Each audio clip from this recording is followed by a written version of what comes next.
Hey guys, first of all, thank you so much for everyone who is taking the time out to watch my video, who commented saying nice, encouraging things to me.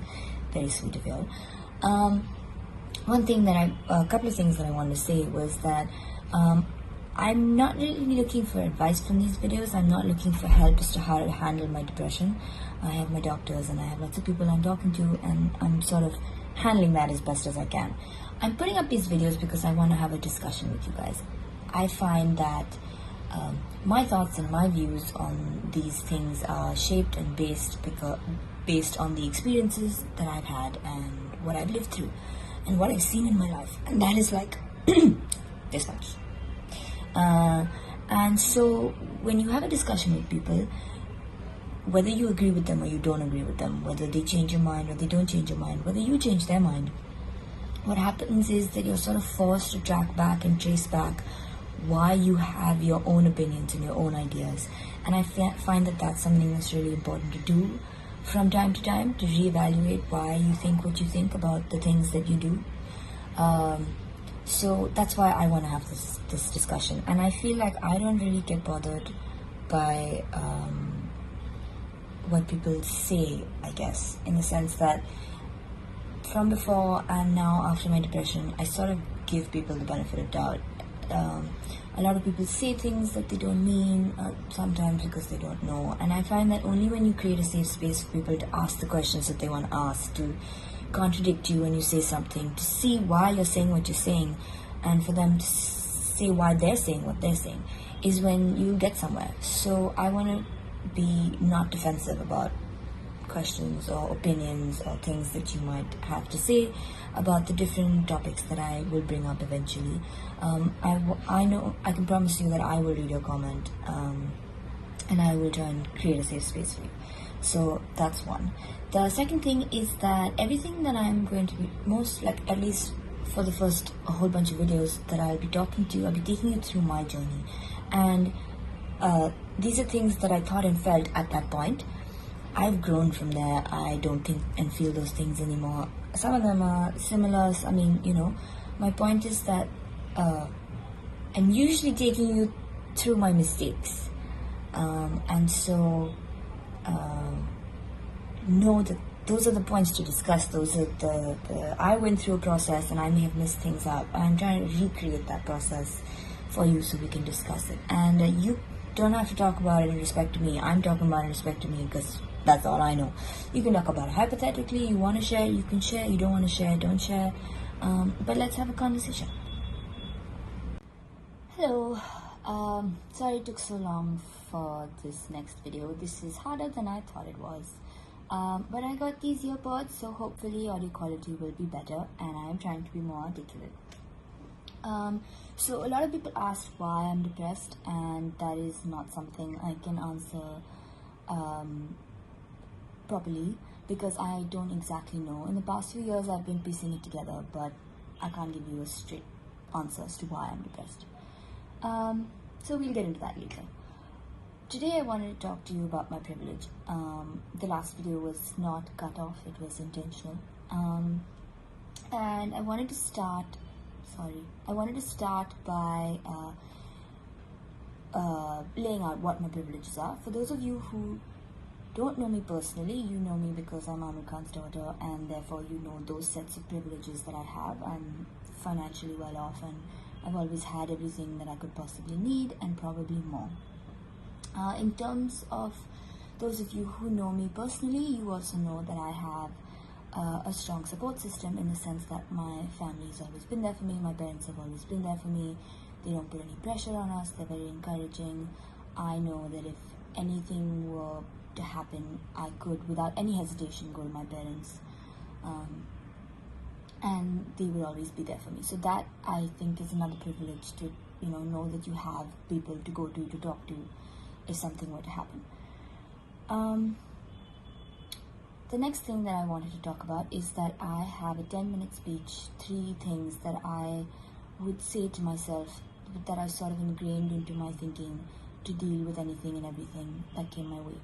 The first is that there are dying, starving children, people out there in the world, and my problems really aren't so big. so I should be able to handle them. The second is that we are all tiny, inconspicuous, inconsequential living beings in the cosmos, and I should stop taking myself so seriously and move on. And the third thing is that no matter what is happening in my life right now, 5-10 years down the line, with time and perspective, it won't be such a big problem to me, it won't be such a big issue, so why am I fretting about it right now? And this is a very solid 3-point strategy to make yourself get over anything. To the point where I didn't even get to the point where I got upset about something. I didn't even get to the point where I was sad or anything. I would just let go before I got there. I thought I had attained nirvana, which I had not. But anyway, this is what I would do. And so between the time when my behavior started to change and the time that I asked for help was about 3.5 years. And in those 3.5 years, I would still use this strategy, and it did not help. So I stopped taking care of myself. I started sleeping a lot and thinking it was normal, or not realizing that I was sleeping so much. I used to keep myself either really busy, and then I slowly moved into immobility where I just did not leave my bed. I was making commitments and I was not being able to get myself to leave the bed to actually follow through with those commitments, and then I would feel bad, so I would stop making those commitments, giving me more time to stay in bed.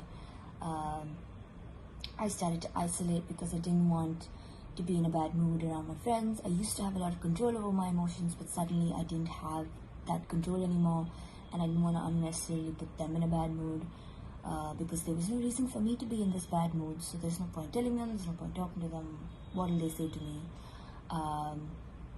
I used to daydream all the time, and it went from that to me not being able to listen to music because I couldn't sit with myself listening to music. I had to be watching TV. That is the amount of distraction I needed so that I wouldn't start crying. And crying was a big thing because I'm not the kind of person whose response to things is to cry. After 12, I stopped crying, and then suddenly at 17, I would start crying, and it still be that the number of times I cried began to increase, and how long I cried for began to increase, and I did not know why I was crying, and it would just randomly happen in class. I'd start having tears, and then I would feel like I was going to break down and howl, but I didn't want to because I were in class and we were discussing something completely not sad. So I didn't know why I was crying, and so over the years, that whole time, either I would ignore it or I would try and rationally figure it out and deal with it myself. And so towards the end of it, I was crying, and I was feeling so bad that I was in this place where I was crying and I was not being able to do the things that I normally do, and I was just like, why is this happening? And so I would try and rationally figure it out. What could I possibly be so upset about? What bad things have happened to me in my life? When I was young, when I was small, my parents got divorced. But that to me doesn't seem like something that would traumatize me, because my parents' divorce was amicable. They are friends. The whole family is still friends. We're not a broken family by any means.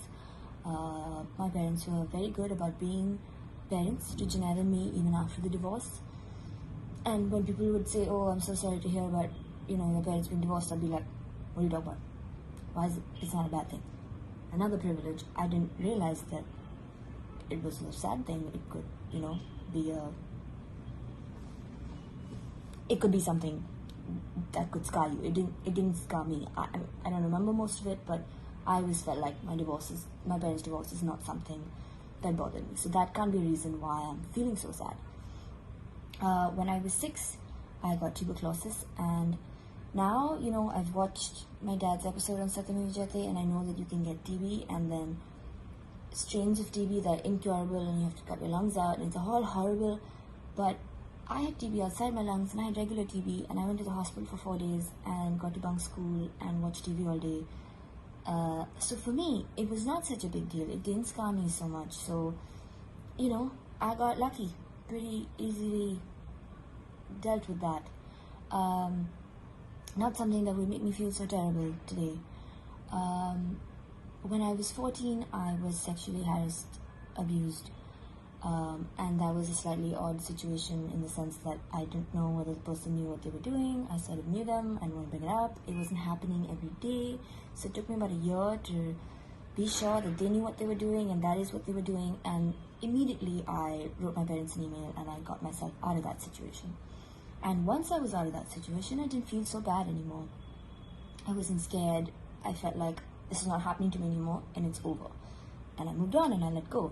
And yeah, from time to time I would beat myself up about how I felt silly that I let it happen and all of that. But it was, again, not something that has scarred me for life and something that was going to make me, something that could be making me feel as bad as I was feeling when I was 18 to 20 or whatever. And so I don't want to be in school. I'm feeling suffocated. I'm not feeling good. I'm crying. I can't tell my parents this or tell my friends this because they're gonna ask me why, and I don't know why. I have no reason to give you why. I've thought through everything that has happened to me. I've tried to find a reason, and I don't have a reason to give you. And so, why burden them with something that I know they're not going to be able to help me with? My parents are doing important things with their lives. My friends are doing things with their lives. It's not like anyone can help me through this because there's no reason for me to feel like this because nothing bad has happened to me. I shouldn't feel like this. I don't have a reason to feel like this.